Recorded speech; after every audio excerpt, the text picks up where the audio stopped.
Now let's move on to the most exciting part, speed reading techniques. As we discussed earlier in the podcast, the key to speed reading is to see groups of words at a time. There are two powerful techniques to achieve this. The first one is space reading, where instead of focusing on the words themselves, we direct the gaze to the spaces between the words. This simple shift can significantly increase your reading speed. It might seem strange at first, but it's incredibly effective. It's almost like doubling my reading speed overnight. Here's how to start. Begin by looking at the space between two words. Gradually transition to looking at the spaces between 3 words, then 4, and so on. Initially, don't worry about comprehending the text. Focus solely on developing the habit. Now try to do that for one of your reading materials. Start by focusing on the space between 2 words, then move on to 3, and then 4, and so on. Get your eyes accustomed to doing this with all type of text, from lengthy articles to social media posts. You know that perfectionist attitude where you keep delaying everything because it's not perfect yet? The moment you stop doing anything, just waiting for the stars to align, and then you could start. That's exactly where I am right now.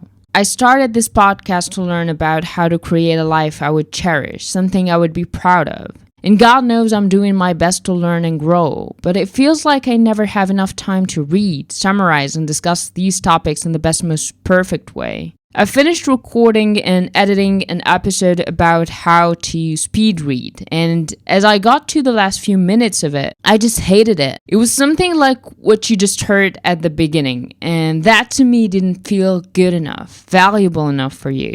And it hit me late last night that perhaps documenting my journey, my progress, and the challenges I face in pursuing my goals might be more valuable. Maybe even more valuable than that episode I didn't share. It's not that I think my life is more interesting than a best-selling speed reading book, but simply that I couldn't bring it to life as effectively as the author did. I feel like my disarray, my struggles, and my quest to find my path could offer something meaningful to you. I certainly hope so. So, what have I been up to? Apart from spending a lot of time reading, summarizing, recording, and editing that book, I've started a couple of new ones. I hope to be able to share insights from the book 0 to 1, Notes on Startups, or How to Build a Future by Peter Thiel with you very soon. The other one is a book called $1 Million Weekend, The Surprisingly Simple Way to Launch a 7-Figure Business in 48 Hours by Noah Kagan. My reading choices reflect and probably give you an idea of what I want the first step in this whole journey to be. Creating a business as soon as possible. Why as soon as possible, you ask? Well, I'm on summer vacation, at least the final days of it, and I want to make the most of this time. By the time the year begins, I want to have a head start so I can continue building on something I've already started. I do have a business idea of what I want to do,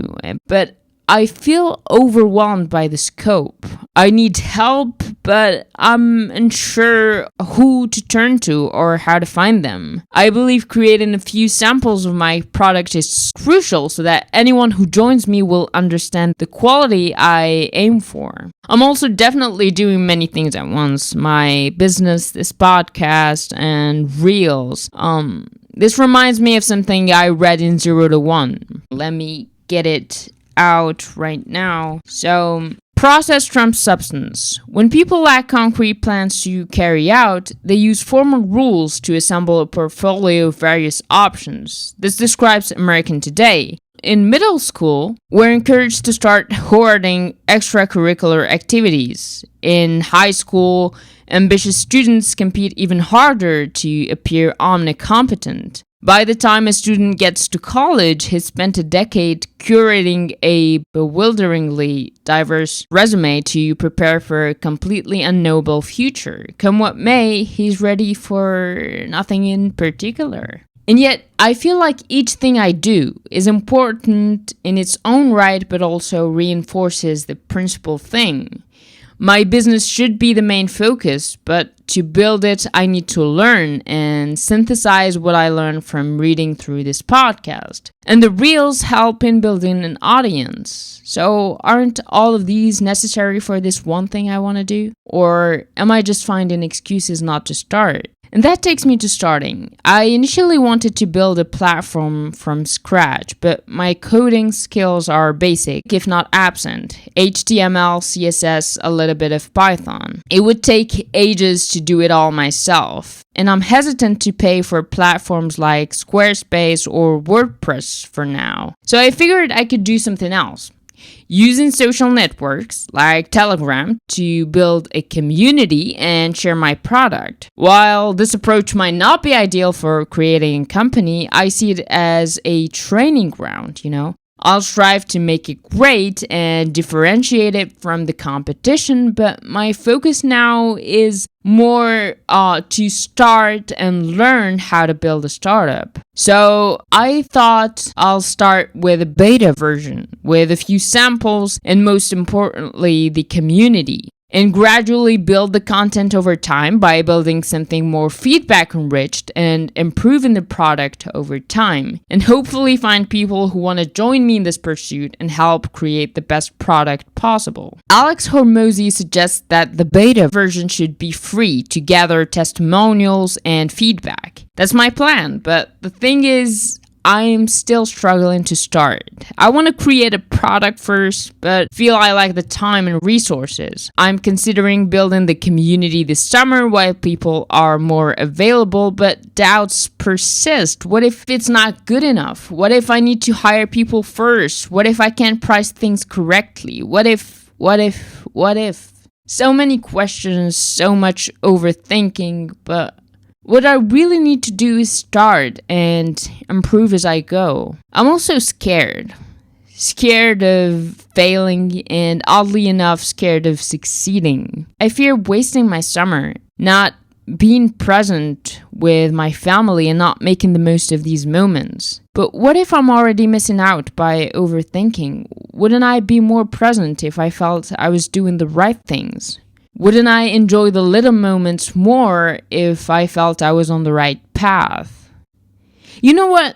Enough with the questions. I'm going to, as Denzel Washington, put God first, and I'm going to start. I'll adopt Noah Kagan's now not how approach and see where that leads me. If it doesn't work out, I can always return to my current path, right?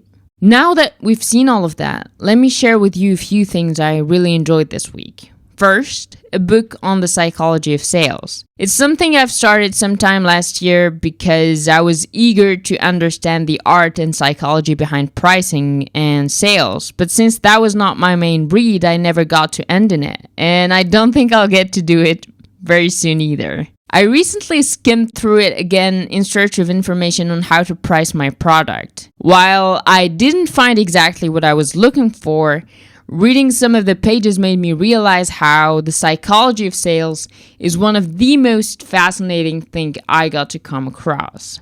For example, there's the fact that people often have a poor grasp of what things should actually cost. Listen to this. Imagine you are asked to heft a suitcase and guess its weight. How accurate would your guess be? Not very, most would admit. The arm muscles and brain and eye just aren't wired to gauge pounds or kilograms. And he goes on to discuss as an intriguing scenario. Imagine you're at an auction where the only task is to declare how much the suitcase is worth to you in dollars and cents, without any knowledge of what others might bid. In this situation, it's almost impossible to determine a precise value. He says, it's not the easiest thing to attach a price to something with no clear market value. You may end up wondering whether your top price is any more sharply defined than the other two guesses. One of the running themes of price psychology is that judgments of monetary value have much in common with sensory judgments like weight or brightness. Psychophysicists determine that people are acutely sensitive to differences and not so sensitive to absolute values. Anyways, if you have some spare time, I highly recommend the book Priceless, The Myth of Fair Value and How to Take Advantage of It by William Poundstone. Another topic I found compelling this week is the importance of supporting a partner's dream and ambitions in a relationship. This insight comes from one of my all-time favorite podcasts, Founders by David Senra. The story features Rosalie Sharp, the wife of Isadore Sharp, the founder of the Four Seasons hotel chain. Here's what Rosalie says, or at least writes. I would like to claim I had a hand in my husband's great success, but if I did, it was only because I kept quiet and didn't tell the truth about my fears for some of his schemes, Rosalie writes. Like the summer days in 1961, and just for context, this is me talking, the chain was created in 1960.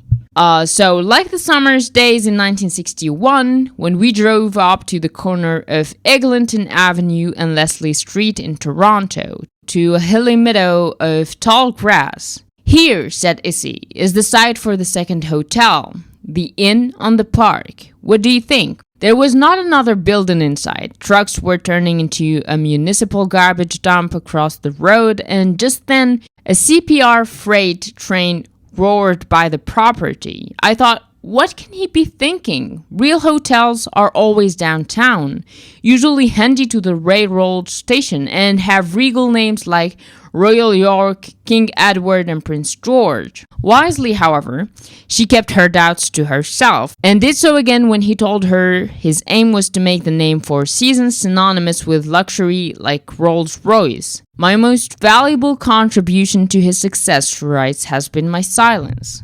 And I would like to be that kind of supportive wife to my future husband, someone who believes in him even when things are tough. I want to be the person he can count on to calm his fears, extinguishes the flames of his self-doubt, and remind him of his strength when he's struggling. And when my own worries could make things harder for him, I'll choose to keep quiet, not because I'm holding back, but because sometimes the best support is just being there without adding any extra pressure.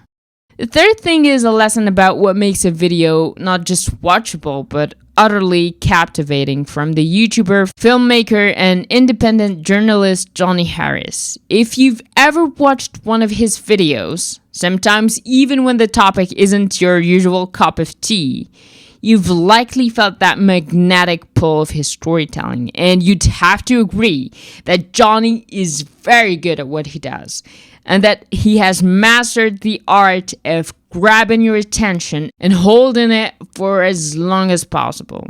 This week, I revisited a video that unpacks the formula behind Johnny's viral successes, using powerful visual evidence or visual anchors paired with brief context segment, or from the viewer perspective, experience it and understand it. According to Johnny Harris, visual anchors are things that you can put your camera out that exist in the world that show whatever it is you're trying to say.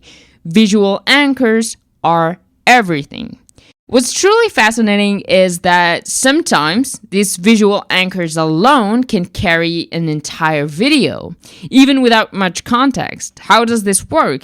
Well, it's all about experience. Before we understand something intellectually, we first experience it emotionally and visually. Strong visual anchors tap into this instinctual process, giving us a gut-level understanding of the subject matter. However, it's important to use them correctly, as unrelated visuals can easily confuse the audience. Johnny also leveraged this by guiding our focus, literally telling us, look at this thing. The simple directive is far more powerful than it seems. It actually taps into a concept we studied in psychiatry called joint attention, where individuals focus on the same thing, facilitating communication and understanding. It's a basic human behavior, and Johnny uses it effectively to keep viewers engaged. In essence, when Johnny says, look at this thing, he's creating a shared movement of focus, a connection that primes us to absorb information in a deeper, more meaningful way.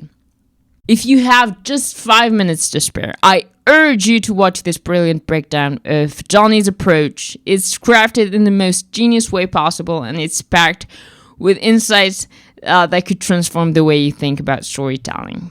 Speaking of storytelling, let me share another fascinating story I revisited this week. It's from the founder, a film about Ray Kroc, the man who transformed McDonald's into a global empire.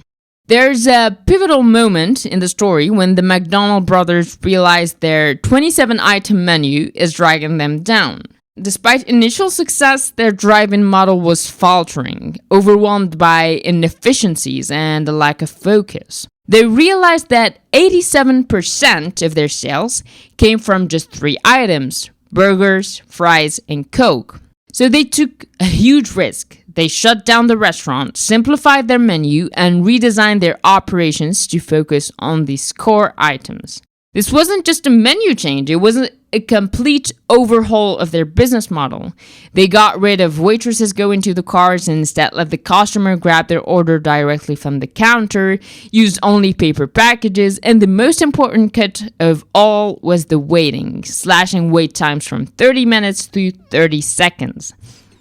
Now imagine having this thriving business and deciding to stop everything one day to make it better. It's a very bold move, because what if that was everything you could ever do? What if that was your best? In that way, you're risking what you have for something imaginary, a very shallow possibility. And the brothers did it, meticulously planning every detail. At first, the new model flopped. Customers were bewildered by the changes, reluctant to adapt. They didn't want to grab their orders from the counters. They wanted waitresses coming to them. But the McDonald brothers persisted, launching their concept with a grand opening, complete with lights, firework, and yes, a few unforeseen disasters, such as flies coming and ruining their grand opening. And as they were discussing going back to the old way, people started coming one after the other, little by little, then just rushing and pouring. The gamble had actually paid off. So many powerful takeaways from the story. The first lesson is to continuously review your work and seek feedback. Avoid becoming complacent and always look for ways to improve. The McDonald brothers could have settled for their average drive-in model, but instead, they chose to innovate and focus on what truly mattered. The second one is to be bold and embrace innovation, even if it means risking what you currently have. It is very hard, especially when your livelihood depends on it, but you can always revert to the old ways if needed. Well, of course, you should have an emergency revenue or income, but risking it all could actually be worth it. While the journey will have its difficulties, the long-term benefits of taking this risk can be significant. And last but not least, focus on the essentials. And that is definitely a message for me, and maybe for you too. Sometimes less is more. By honing in on their best sellers and optimizing their process, the McDonald brothers created a streamlined, efficient operation that could scale globally. And that's a great way to wrap up this episode, and important lessons that resonated with me. I should definitely do something to focus on the most important things and simply do less, I hope this lesson resonated with you as well. I enjoyed putting this together and sharing the most intriguing insights from this week. I'm already looking forward to uncovering more gems to share with you next time. Thank you so much for tuning in. Goodbye for now, and until next time, take care and chase your hero.